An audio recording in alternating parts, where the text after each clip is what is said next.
यहाँ आने में थोड़ा समय लग गया। वो क्या है, रिक्शा से सामान उतार कर यहाँ तक पहुँचाने में थोड़ा वक्त तो लग ही जाता है। आपको तो पता ही होगा ना, आप यहाँ पहले भी आए थे? नहीं, वो आपका चेहरा कुछ जाना पहचाना सा लगा। ओह, वो क्या है, पिछले कई सालों में आप जैसे कई सज्जन यहाँ आते रहे मुझसे कहानियां सुनने के लिए। अब मैं तो मना भी नहीं कर सकता। आप ही लोगों की वजह से मेरी चर्चा पत्रिकाओं में जो ऐसे होती है। वैसे मुझसे पहले यहाँ मेरे बाबा कहानी सुनाया करते थे, और उनसे पहले उनके बाबा, और उनसे पहले उनके बाबा। वैसे मेरा नाम वरुण है, मैं यहाँ कहानियां बेचता हूँ। हाँ, सही सुना आपने, कहानियां। हालांकि ये कहानियां जो आप देख रहे हैं, ये मेरी लिखी हुई नहीं है, कई सारे लेखकों की लिखी हुई है, जिनमें से कुछ नए हैं, जैसे अमृत नागपाल, सुशील पांडे, रागिनी ठाकुर, चेतन भगत, और कुछ पुराने लेखक भी हैं। ये मैंने पुराने लेखक कहा? आप सोच रहे हैं कि लेखक भी क्या पुराने होते हैं? होते ही है ना, जो गुजर जाते हैं वो पुराने होते हैं, जो जीवित है वो नए। अब नए लेखक वो चाहे जितना भी अच्छा क्यों ना लिखे, कदर तो हम पुराने लेखक की ही करते हैं। आखिर वो गुजर जो गए, और हमारे यहाँ गुजरे हुए लोगों की बड़ी कदर होती है, बड़ा सम्मान होता है, चाहे वो इंसान कैसे थे या लेखक लिखते क्या थे। सम्मान तो दिल खोल के की जाती है। वो क्या कहते हैं, कितने महान पुरुष थे, क्या व्यक्तित्व था उनका, क्या लिखते थे, क्या जीवन शैली थी उनकी, और भी ना जाने क्या क्या बोलते हैं। और नए लेखक, वो तो कदर पाने के लिए दर बदर भटकते फिरते हैं, या तो फिर अपने गुजरने का इंतजार करते रहते हैं, पर सम्मान वो तो मिलने से रहा।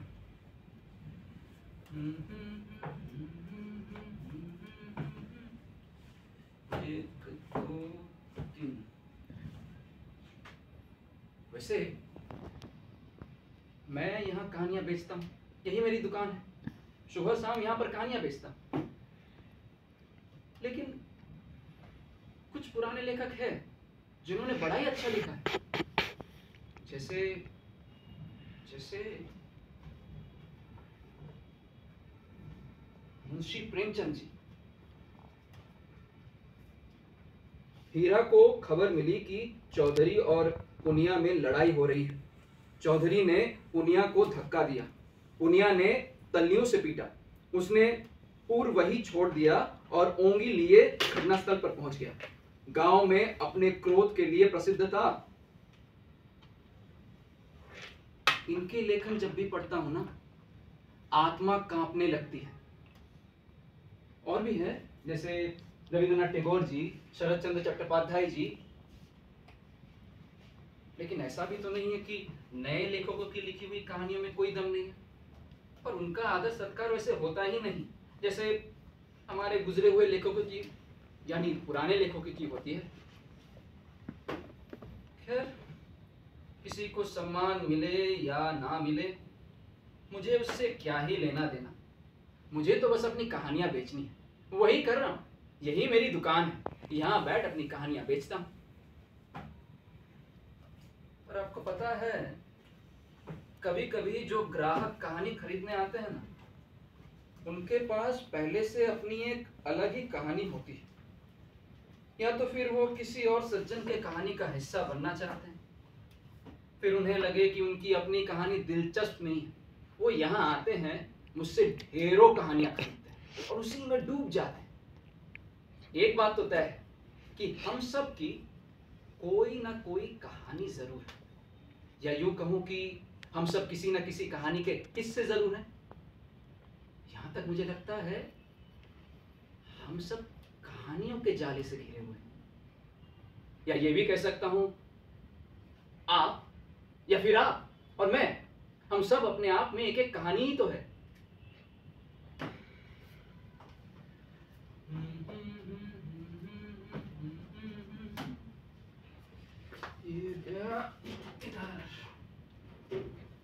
वैसे आपको पता है, ये सारी कहानियां जो आप देख रहे हैं, ये सारी की सारी पढ़ ली है मैंने। अब दिन भर नए पुराने लेखकों की लिखी हुई कहानियों को बेचने के अलावा करने को क्या होता है, तो यूं जड़ जैसे पड़े रहने से अच्छा है इन्हें पढ़ भी लेता हूँ। और कभी कभी तो एक ही कहानी को बार बार पढ़ता हूँ। कुछ कहानियां मुझे मुंह जुबानी याद भी है और अजीब अजीब कहानी होती है।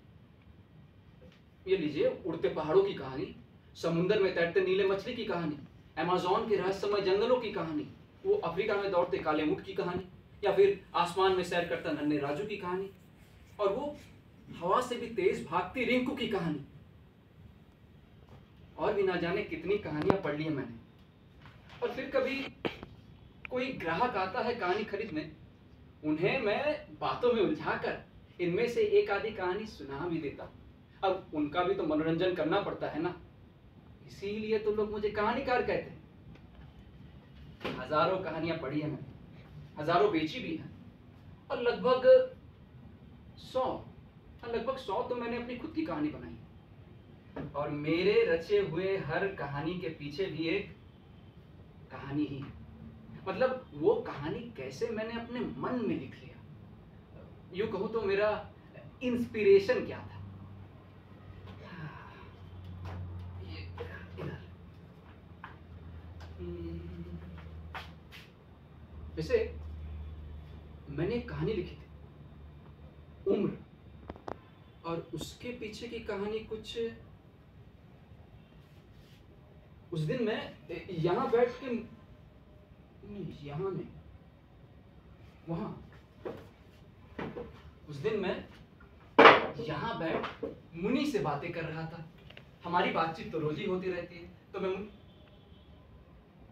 मुनि, वो वहां उस पेड़ पे रहता है, वो नीचे से तीसरी डाली, वही उसका घोंसला है।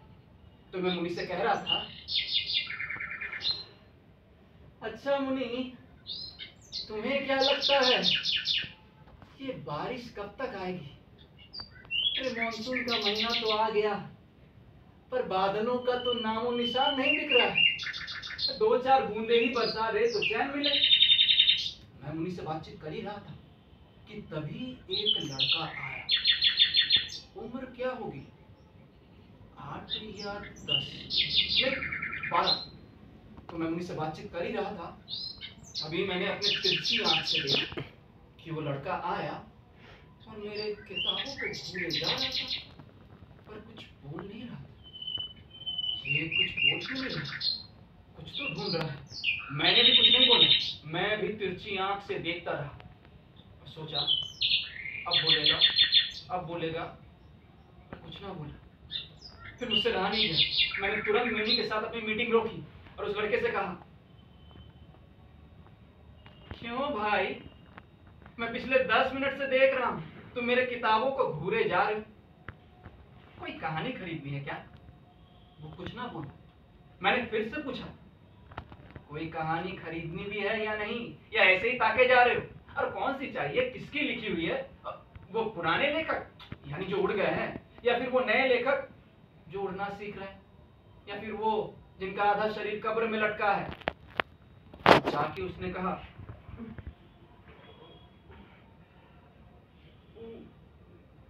मुझे एक जादू की कहानी चाहिए।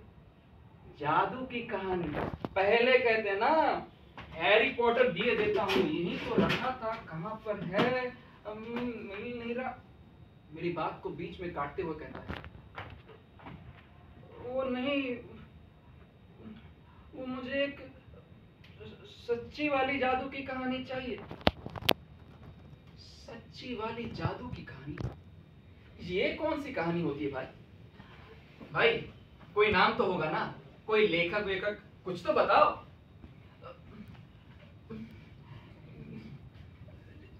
जिसे पढ़ मैं अपने मन की सारी इच्छाओं को पूरा कर पाऊं, वही चाहिए। अपने मन की सारी इच्छाओं को पूरा कर पाए ऐसी कहानी? अगर ऐसी कोई कहानी होती तो मैं ही ना पढ़ लेता। मैं भी जादू सीख जाता तो जादू की मदद से किसी भी किताब के किसी भी कहानी के अंदर चला जाता, और फिर भाई क्या ही ना मजा आता।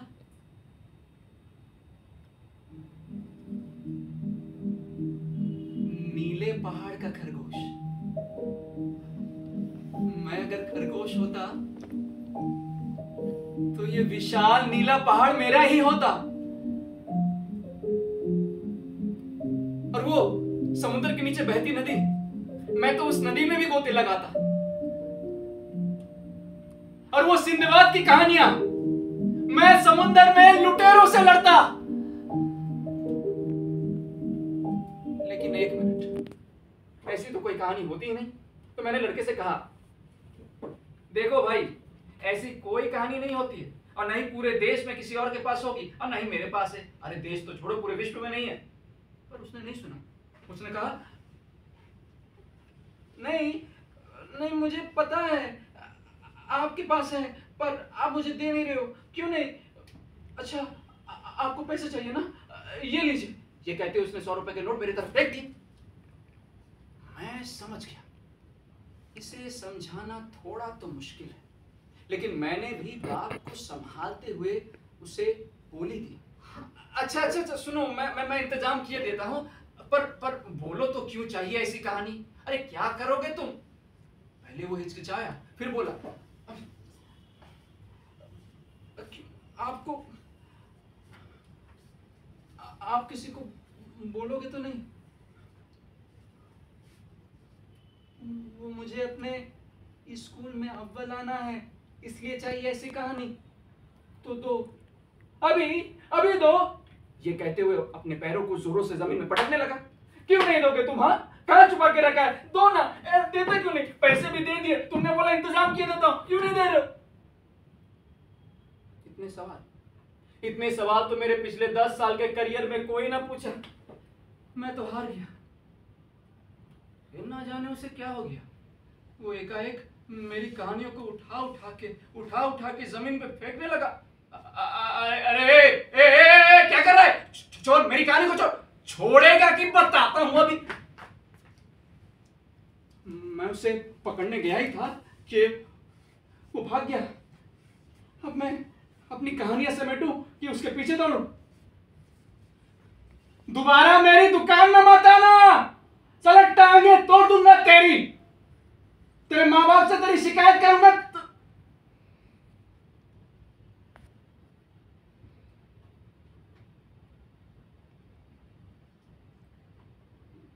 ये लड़का सिर्फ अव्वल आने के लिए मुझसे लड़ पड़ा। क्या जमाना आ गया है। जब मैं स्कूल जाया करता था तो कितना खुश रहता था, अपने दोस्तों से मिलता था, खेलकूद करता था, पर ये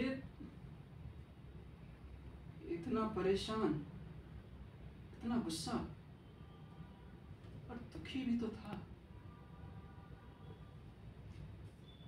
ठीक से दौड़ भी नहीं पा रहा था। उसका बैग जो इतना बड़ा था, लग रहा था कि अभी अगर दौड़ते दौड़ते गिर जाए तो बस्ते के बोझ तले दब जाए और सांसें रुक जाए। माँ बाप से शिकायत करके भी क्या ही करूंगा। हो ही तो सकता है कि उन्होंने अव्वल आने का प्रेशर दिया, लेकिन स्कूल टीचर्स को तो समझ होनी चाहिए। हमेशा नंबर्स के पीछे भगाते, कभी कहानियां पढ़ना सिखाते, कहानियां लिखना सिखाते, या सोचना ही सिखा देते, तब ना खुश रहते। आजकल के स्कूल भी मानो कैद खाना हो गया है।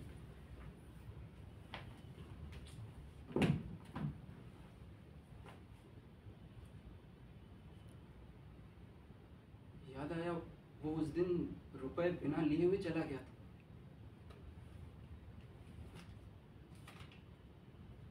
और तब से मैं उसके दिए ये 100 रुपए के नोट अपने जेब में लिए हुए घूमता हूँ। सोचता हूँ कहीं दिख जाए तो थमा दूं उसके हाथ। आशा करता हूँ अब तक तो समझ गया होगा कि ऐसी कोई कहानी होती ही नहीं, और अगर होती तो मजाल है कि मेरे ही पास ना हो।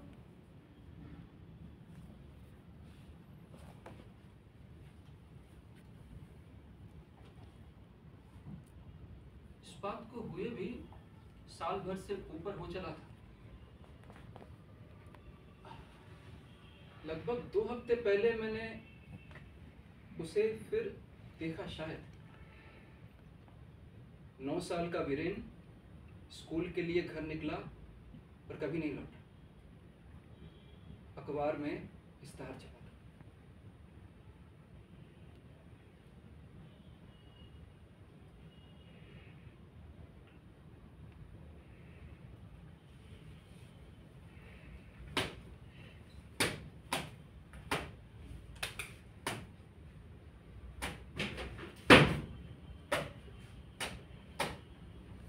ये किताबें भी ना इंसान के तरह ही होते हैं। अगर इन्हें समय समय पे साफ ना करो तो धूल जम जाती है।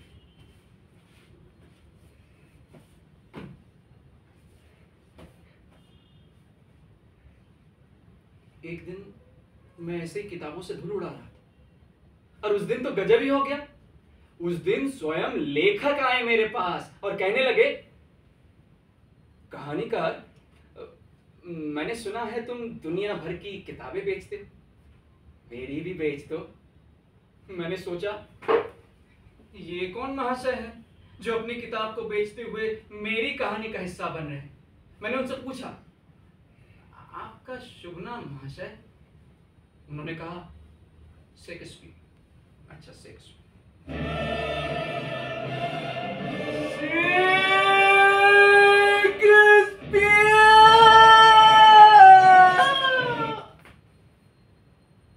महाशय, वो तो पुराने लेखक थे, वो तो कब के। आप तो अभी यहाँ ऊपर से आप हिंदी में बतिया रहे महाशय। बात कुछ समझ नहीं आई। फिर उन्होंने कहा, मैं शेक्सपियर चैटर्जी। मैं तो हंस पड़ा, वो भी शर्म से लजा गए। महाशय, मैंने तो आपको कोई और ही समझ लिया था। फिर मैंने सोचा, मुझे क्या, मुझे तो बस कहानी बेचनी थी, तो मैंने ले ली। और तब का समय था और आज का, उनकी किताब पे एक मक्खी भी नहीं बैठती।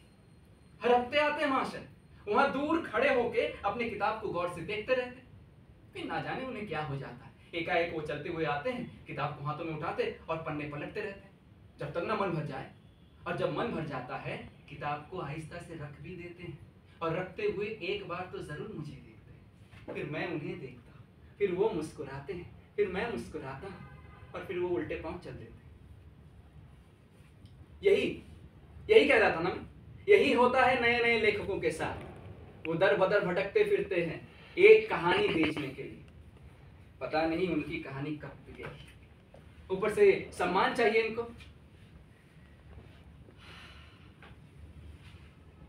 ये गर्मी तो हालत खस्ता कर दे रही है। देखिए, सूरज माथे को चढ़ आया पर एक ग्राहक तक नहीं दिख रहा है।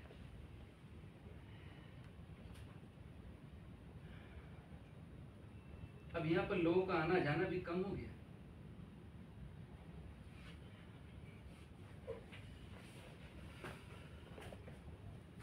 वो बगल वाली ब्रिज, वो गिर गई महाशय। वही पुरानी कहानी। नई पार्टी का कहना है पुरानी पार्टी ने ब्रिज बनाने में कोई घोटाला किया था, इसीलिए ब्रिज ढह गई। अब पुरानी पार्टी का कहना है कि नई पार्टी ने ब्रिज बनाने के कार्य में, संरक्षण में कुछ ना कुछ गड़बड़ी की है, इसीलिए ब्रिज गिर गई। कुछ लोगों का कहना है कि वहां से जो लोग गुजर रहे थे और ब्रिज के ऊपर जो वाहन चालक वाहन चला के जा रहे थे, उनके वजन से पहले ब्रिज गिर गई। और समाचार में ये तक घोषणा हो गई है कि सरकार उस पुरानी ब्रिज को हटाकर एक नई ब्रिज बनाएगी। अब देखिए, महीना भर तो हो गया है, एक कंकड़ तक नहीं हिला वहां से, ऊपर से नई ब्रिज बनाएंगे। पता नहीं उस मलबे तले कितनों की कहानियां दबी पड़ी। कोई एक ग्राहक ही आ जाए तो एक कहानी उन्हें बेचूं और एक उन्हें सुनाऊं।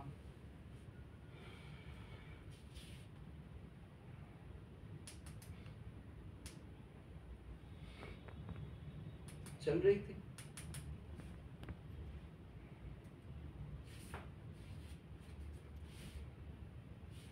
लगता है कोई आ रहा है। हाँ, इधर ही आ रहा है। लगता है ग्राहक आ रहा है। आज तो एक कहानी बेच के ही रहूंगा।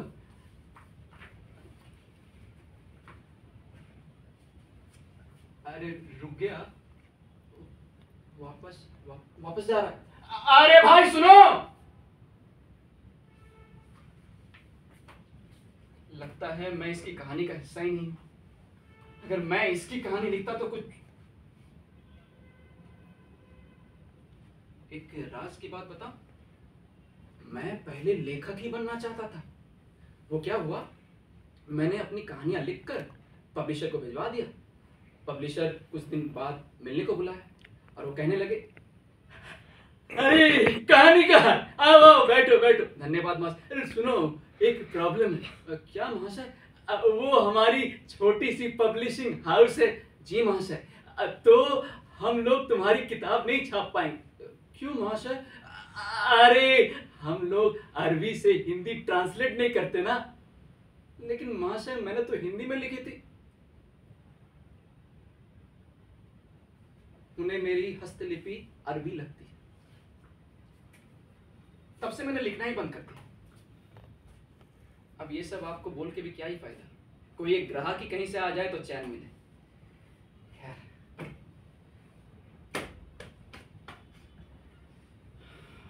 बाजार पूरा चौपट है। कभी कभी तो पूरा दिन ऐसे ही बैठे रहना पड़ता है, कभी कभी हफ्ता। पिछले 1 महीने से तो यही चल रहा है। वैसे जब भी ग्राहक का अंदेशा लंबे समय के लिए नहीं मिलता है ना, मैं निकल पड़ता हूं सड़कों पे, कहानियां हाँकने। सड़कों पे भटक भटक कहानी हाँकते रहता हूं।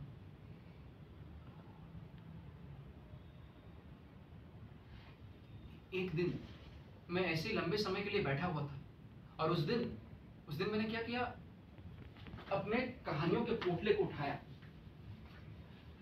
कुछ कहानियां उसमें डाल दी और कुछ मैंने हाथों में ले ली। फिर मैंने दुकान बंद किया और निकल पड़ा सड़कों पे कहानियां हाँकने। कहानी ले लो, नई पुरानी कहानी ले लो। भाई साहब कहानी ले लीजिए, कहानी ले लीजिए, नई पुरानी कहानी ले लीजिए। पुराने लेखकों की कहानी, नए लेखकों की कहानी, कहानी ले लो। और सड़कों पे भटक भटक में कहानियां हाँकने लगा। कहानी ले लो, जीवन संवर जाएगा, ये पढ़ के तो देखिए। एक ने कहा, तपती धूप में तुम खुद कहानियां हाँक रहे हो, तुम्हारा जीवन तो संवरा नहीं। कहानी ले लो, नई पुरानी कहानी ले लो भाई, कहानी ले लो। और भटक भटक के मैं तपती धूप में कहानियां हाँक रहा था और हाँकते हाँकते मैं पहुंच गया रेलवे स्टेशन।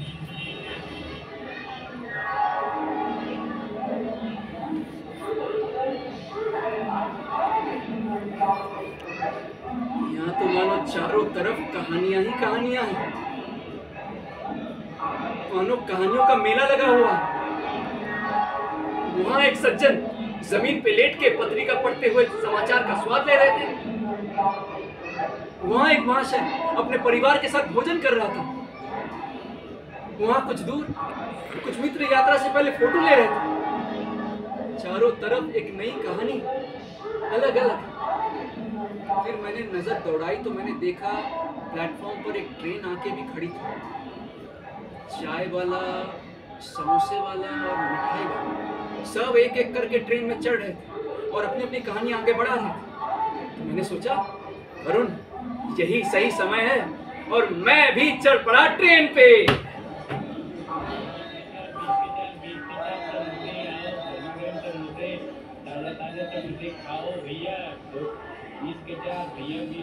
हाँ तो मानो चारों तरफ कहानियों का जाला बिछा हुआ है।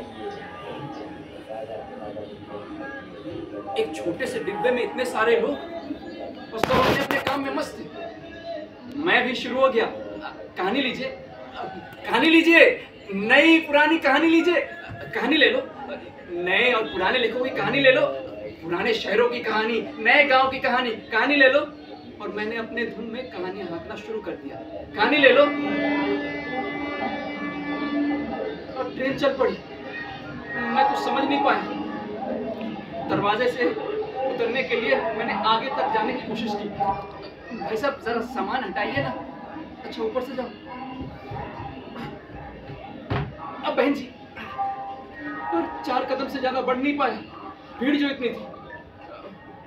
फिर मैंने सोचा मुझे क्या, मुझे तो बस अपनी कहानियां बेचनी है, कहानियां बेचूंगा और अगले स्टेशन पे उतर जाऊंगा।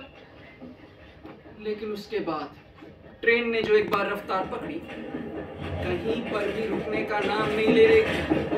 5 मिनट हो गए, 10 मिनट, 15 मिनट, आधा घंटा, और फिर जब मैं थक हार के एक जगह टेक लगा के खड़ा था, तभी मेरी नजर पड़ी तो मैंने देखा एक महाशय काले वस्त्र पहने सबके बीचों बीच सर उठाए खड़े थे और लोगों से टिकट का हिसाब मांग रहे थे। एक ने टिकट नहीं लिया था तो उस पर फाइन और टिकट के चार्ज भी जोड़ दिए, और अकस्मात पीछे मुड़ के एक दूसरे लड़के का कॉलर पकड़ के कहने लगे, तुझे क्या लगा था तू मुझे दिखेगा नहीं?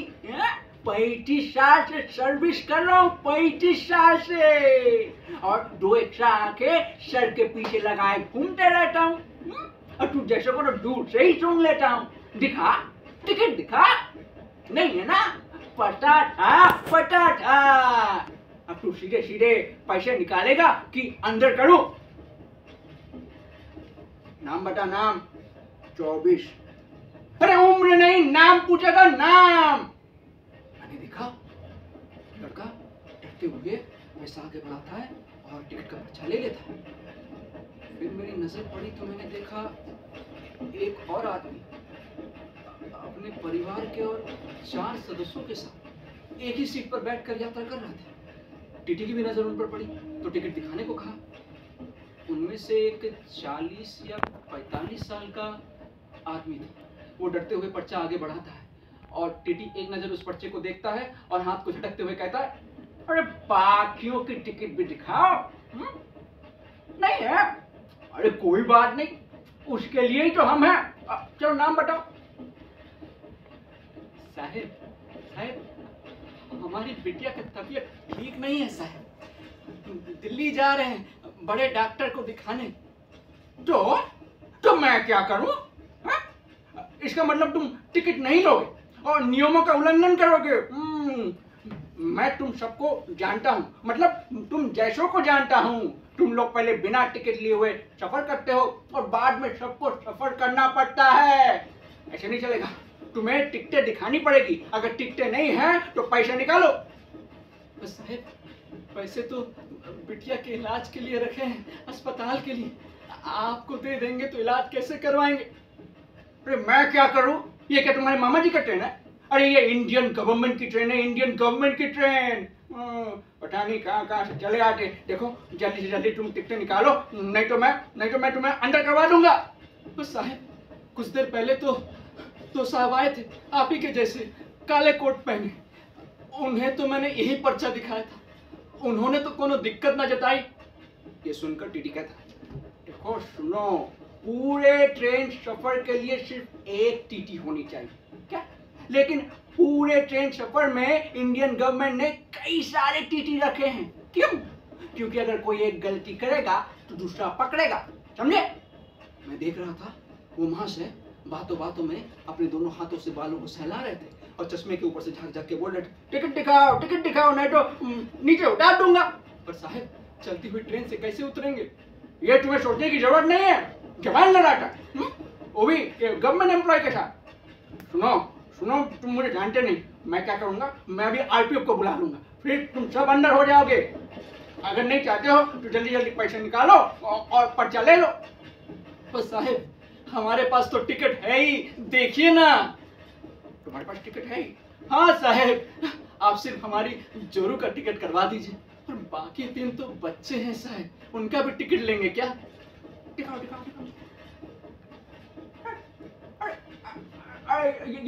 ये क्या? ये नहीं चलेगा, ये डुप्लीकेट है। पर साहब ये काउंटर टिकट है। अरे काउंटर टिकट जेरॉक्स चाहिए नहीं, ओरिजिनल चाहिए।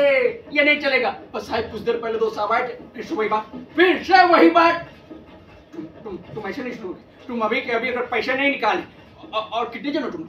1 2 3 4 5, एक सीट पर 5 जन बच के यात्रा कर रहे हो।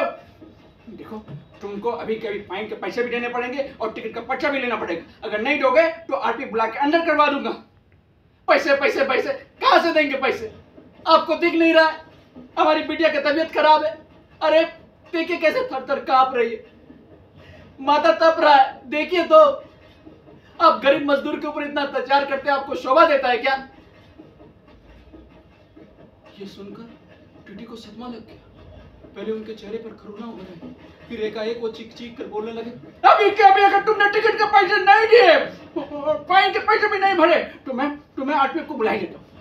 ये कहते उन्होंने फोन घुमा दिया। ये देख कर लड़की की माँ रोती बिलखते बोलने लगी, साहब काल मत कीजिए साहब, पैसे दे दो ना। ये सुनकर मानो टीटी के सुरी बदल गए। वो कहने लगा, अरे बहन जी, अरे पाप चढ़ाएंगी क्या? अरे आप ही पहले मुझसे गुजारिश कर ली होती या थोड़ी बहुत रिक्वेस्ट कर ली होती कि टिकट के पैसे मत लीजिए मत लीजिए मत लीजिए, तो क्या मैं पैसे लेता? नहीं लेता। पर इन्होंने मेरे ऊपर गंदे गंदे आरोप लगाए। आप सबने सुना ना, मैं गरीब आदमी के ऊपर अत्याचार करता हूं।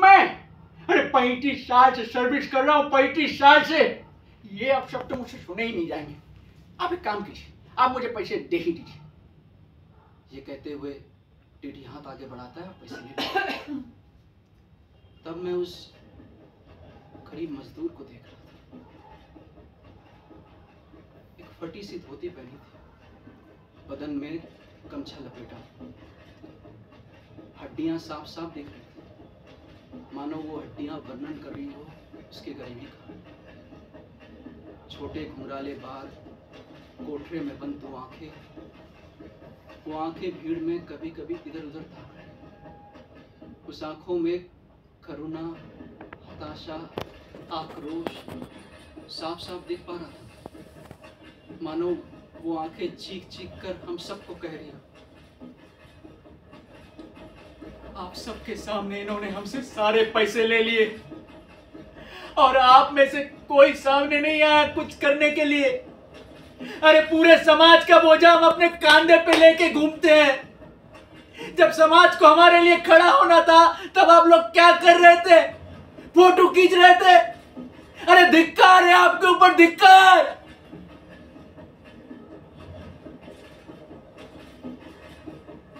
मैं उसकी आंखों में मानो चुंबक जैसा चिपक गया। ना जाने कहां से दो चील जैसी आंखें मेरे तरफ बढ़ने लगी। ये किसकी आंखें?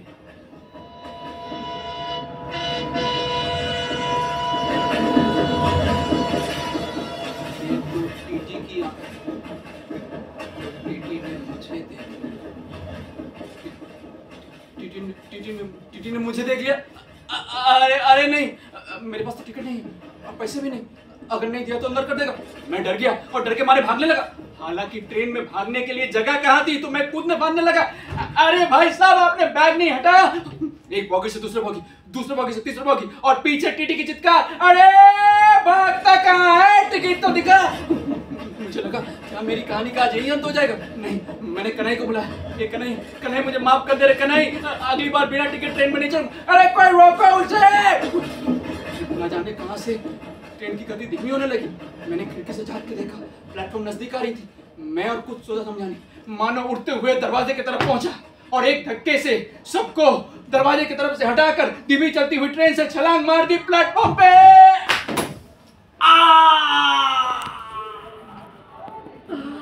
Oh my Kanhai.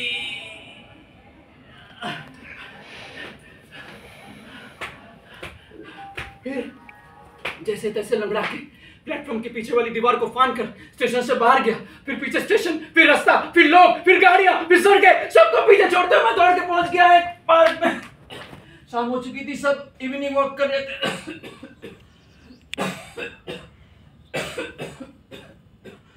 पानी दीजिए तो भाई साहब, पानी दीजिए। कोई पानी दो ना। पानी था सबके पास पर दिया किसी ने भी नहीं। सब दुत्कारने लगे। व्हाट रवेश, ये क्या कर रहे हो? छूना मत। अरे भिखारी हो क्या? कुछ करके क्यों नहीं खाते? ऐसा क्या पूछ लिया था?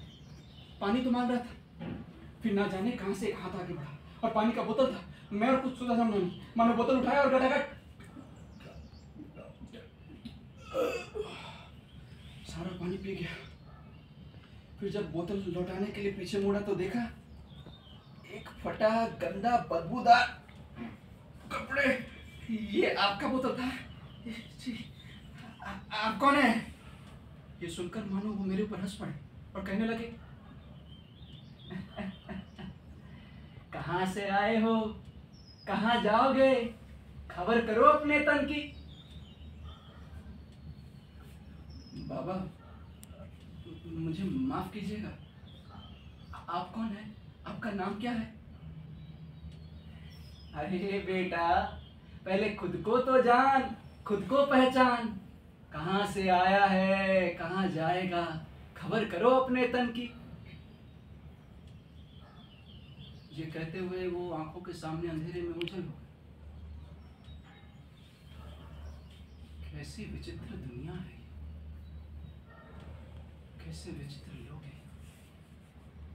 एक तरफ ये सब जिनके पास था सब कुछ पर दिया कुछ भी नहीं, और एक तरफ वो जिनके पास कुछ भी नहीं था कितना कुछ देकर चले गए। मैं उनके कहानी का हिस्सा बन गया या वो मेरे? आज अगर कन्हई ने भी मदद ना की होती तो मेरी कहानी ही कुछ और होती।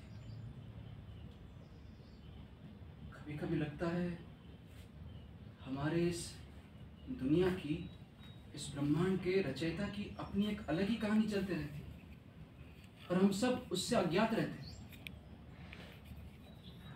फिर सवाल उठता है उस कहानी के पात्र कौन होते होंगे? हाँ मैंने कहीं पढ़ा था कि हम सब उसकी रची हुई कहानियां भी है, उसके पात्र भी। तो क्या इसका मतलब ना जाने कितने लाखों करोड़ों वर्षों में हमारे रचयिता ने कितनी बार कहानियां रची है और हम सब रूप रंग बदल बदल के उस कहानी के पात्र बने। अगर हमारी कहानी के रचनाकार हैं तो हमारे रचनाकार के कहानी के भी तो कोई रचनाकार है क्या?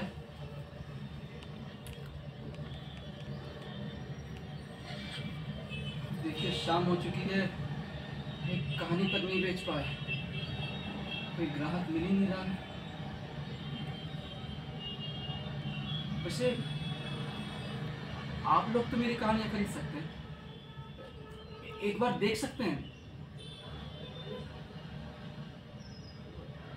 ओह मैं तो भूल गया था, आजकल आप लोग मोबाइल पे कहानियां पढ़ते हैं। ये मोबाइल पे कैसे कहानियां पढ़ लेता है? मतलब जब आप मोबाइल पे कहानियां पढ़ते हैं तब क्या ये शब्दों को छू पाते हैं, आत्मा तक पहुंचती है? कागज को छू पाते हैं? बिना कागज को छुए, बिना इनके शब्दों को छुए आप मोबाइल पे कहानियां का सफर कैसे तय कर सकते हैं? आपको पता है कि हर किताब की, हर कागज की अपनी एक अलग खुशबू होती है। विश्वास नहीं हो रहा है ना? देखिए, लीजिए, सुनिए, अब इसीलिए अलग है। हर किताब की, हर कागज की अपनी एक अलग खुशबू होती है, अपनी एक अलग पहचान है, अलग अस्तित्व है, उसकी अलग कहानी है। इन्हें बिना छुए, बिना महसूस किए हुए आप कहानियों का सफर कैसे तय कर सकते हैं मोबाइल पे? आपको रस भी मिलता है क्या?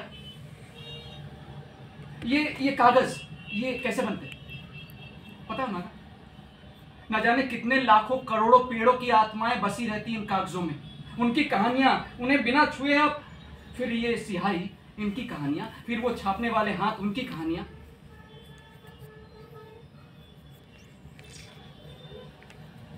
आपको इन बातों से कोई फर्क ही नहीं पड़ रहा है ना? पर मुझे पड़ता है, और आज मैं एक कहानी तो बेच के ही घर जाऊंगा।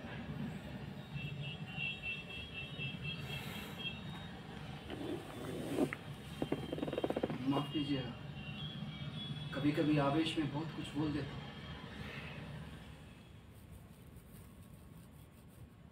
उस शाम को भी मैं कुछ ऐसी ही बातें सोच रहा था।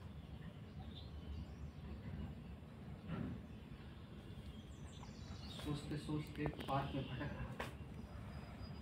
भटकते भटकते जब थक गया तो जाके बैठ गया एक बेंच पर।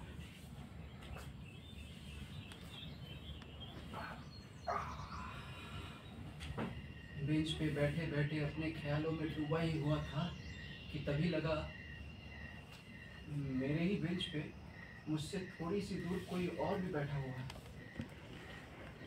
चेहरा अंधेरे में कुछ दिख नहीं रहा है। ये अंधेरा भी अजीब होता है। आप अगर साफ साफ देख ना पाओ तो आपको डर भी लगता है। अंधेरे में आपकी कल्पना शक्ति प्रबल हो जाती है। अलग अलग आकृतियां दिखने लगती है, यहाँ तक कि आपको अपने घर का कोना तक डराता है। तो मैंने डरते हुए उनसे पूछा, आप कहानी खरीदेंगे? कोई जवाब नहीं आया। मुझे लगा शायद मैंने डर से कुछ धीरे ही पूछ लिया। सुनिए, आप कहानी खरीदेंगे? एक बार देख तो सकते हैं। फिर जवाब आया, कहानी? तुम कहानी बेचते हो क्या? आवाज से लगा कोई उम्रदार सज्जन पुरुष है। तो मैंने फट से कहा, हाँ हाँ, मैं कहानियां बेचता हूँ। बहुत सारी कहानियां मेरे पास अनेक प्रकार की है। हिंदी, इंग्लिश, बंगाली, कौन सी चाहिए आपको?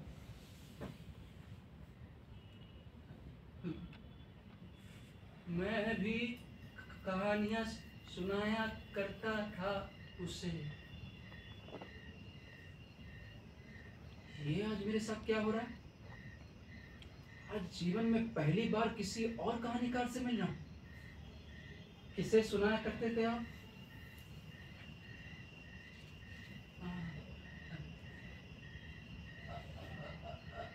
अजीत को बहुत सारी कहानियां सुनाई हैं उसे। तुम कहानी सुनोगे? मुझे कुछ समझ नहीं आया। मैंने कह दिया, हाँ सुनूंगा। और वो एकाएक कहानी सुनाना भी शुरू कर दी। यहाँ से बहुत दूर एक गांव हुआ करता था। वहाँ बहुत सारे लोग रहते थे। वहाँ एक नदी भी बहती थी। उसका नाम खुशी था। उस नदी में सारे लोग अपने सपनों की नाव पर बैठ सैर किया करते थे। एक दिन एक छोटा बच्चा अपने बाबा के उंगलियों को पकड़ उस नदी में उनके बनाए हुए कागज के नाव पर बैठ सैर पे निकला। ठंडी ठंडी हवा चल रही थी।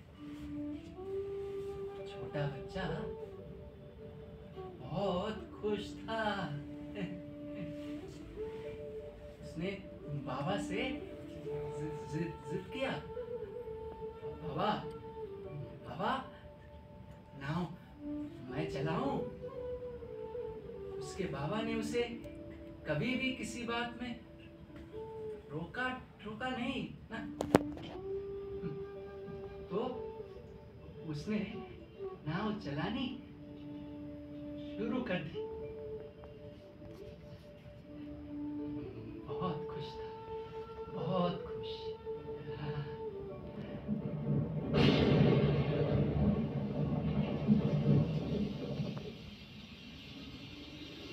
ना जाने कहां से एक तेज हवा आई और उनकी नाव पलट गई, दो टुकड़े हो गए। छोटा बच्चा और बाबा नदी में डूबने लगे। नदी उफान भर रही थी, मानो दोनों को निगल ही रही हो। पर बाबा ने हारना माना। उसने अपने बेहोश बच्चे को कांधे पे बिठाया और उस घनघोर तूफान में भी नदी को चीरते हुए तैरने लगे। हाँ। और फिर कैसे तैसे तैर वो किनारे पे पहुंचे। पर किनारे पे पहुंच इसने देखा बेटे की सांसें नहीं चल रही थी। फिर बाबा ने अपने सांसों से बेटे की जान बचाई। फिर वो दोनों घर गए और उसी दिन और एक नई और शक्तिशाली नाव बनानी शुरू कर दी। तो क्या समझे?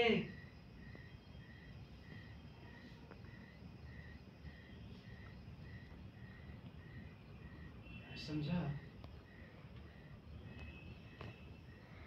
समझा? हाँ, हमारे जीवन में कभी भी तूफान आ सकता है। हमारी नाव कभी भी डगमगा सकती है, टूट भी सकती है, हम भी डूब सकते हैं। पर अगर हमारे मन में कुछ करने की या जीने की चाह है तो हम किनारों तक पहुंच ही जाएंगे। और किनारे पे पहुंच के हमें रुकना नहीं है। नहीं, अपने बीते हुए सफर से सीख लेकर और एक नई और शक्तिशाली नाव बनानी शुरू करनी।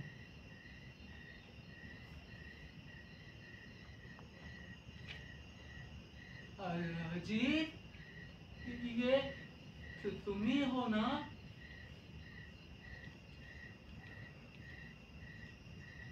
तो क्या वो मुझे अजीत समझ ये कहानी कर? कौन है ये अजीत? अजीत क्या आपका बेटा है?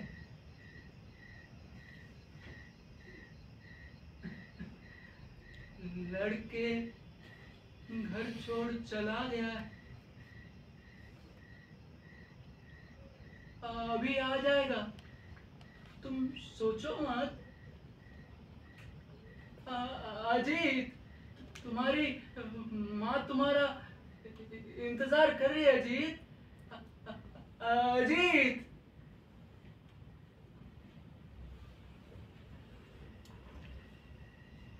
फिर उनकी आवाज कहीं खो गई। मैं उन्हें अपने बगल में महसूस ही नहीं कर पाया। ये कैसी कहानी थी? छोटा बच्चा, बाबा, नदी, अजीत उनका बेटा, जिसके लिए उन्होंने अपना पूरा जीवन कुर्बान कर दिया। वो अजीत शादी के बाद अपने माता पिता से लड़ झगड़ के अमेरिका चला गया। उसकी माँ जो अभी भी अपने आप को कोसती है, उसे लगता है उसके बेटे और बहू के घर छोड़ने की बात उसी की वजह से हुई। उसके बाबा अगर फोन करता है तो रॉन्ग नंबर बोल के फोन काट देता है। अरे तुम्हें शर्म नहीं आती अजीत? अपने माता पिता को तुम बेसहारा छोड़ के चले गए।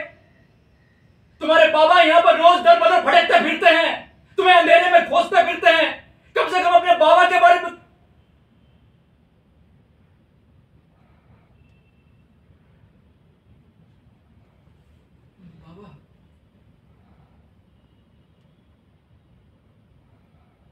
बचपन में बाबा के कंधे पे बैठ सैर किया करता था घंटों। मेरे बाबा कहते थे, अरुण, अपने से बड़ों का सम्मान करना, छोटों से प्यार करना। हाँ बाबा, पर अजीत तो कुछ और।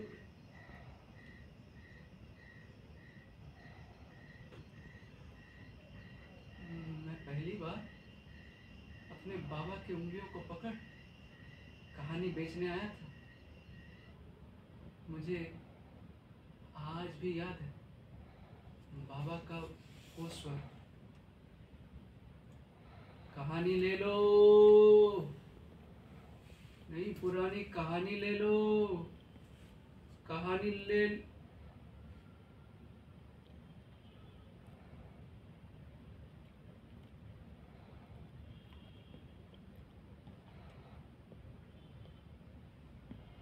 ये आजकल सबको हो क्या गया है? पंख फड़फड़ाना शुरू नहीं करते कि अपने माता पिता को छोड़ के भाग जाते, या तो फिर उन्हें वृद्धाश्रम में फेंक के चले आते। अरे तुम निर्दयी हो अजीत, तुम भूल गए कि तुम्हारी यात्रा तुम्हारे पिता के शरीर से शुरू हुई थी और तुमने अपने माता के गर्भ में मनुष्य का आकार धारण किया था। तुम इंसान नहीं बन पाए अजीत, नहीं बन पाए। तुमने अपने जीवन कहानी को क्या रूप दे दिया अजीत? तुम्हारे माँ बाबा की कहानी, उसकी तुम्हें जरा सा भी परवाह नहीं।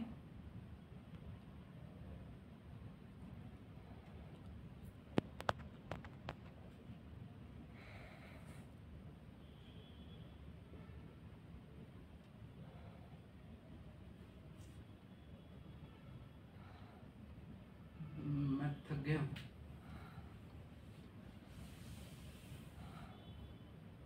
शाम हो चुकी है पर एक ग्राहक तक नहीं मिला। लगता भी नहीं कि कोई कहानी बेच पाऊंगा।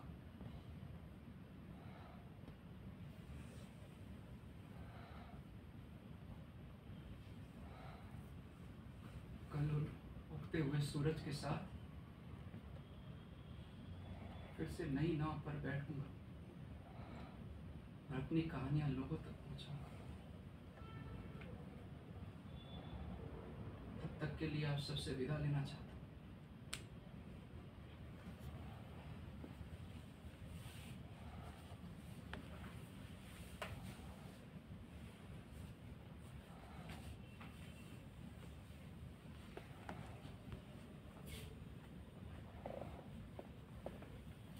अगर आप में से किसी को मुझसे कभी मिलना हुआ तो आप किसी को भी पूछ सकते हैं कहानीकार का डेरा कहाँ है, बता देगा।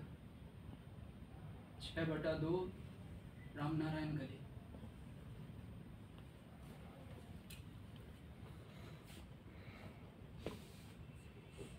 क्या मैं एक आखिरी बार के लिए आज हाथ भर लूं? पता नहीं कब किस कहानी के साथ जुड़ जाऊं मैं। सुना है कहानियां अमर होती। कहानी ले लो, नई पुरानी कहानी ले लो।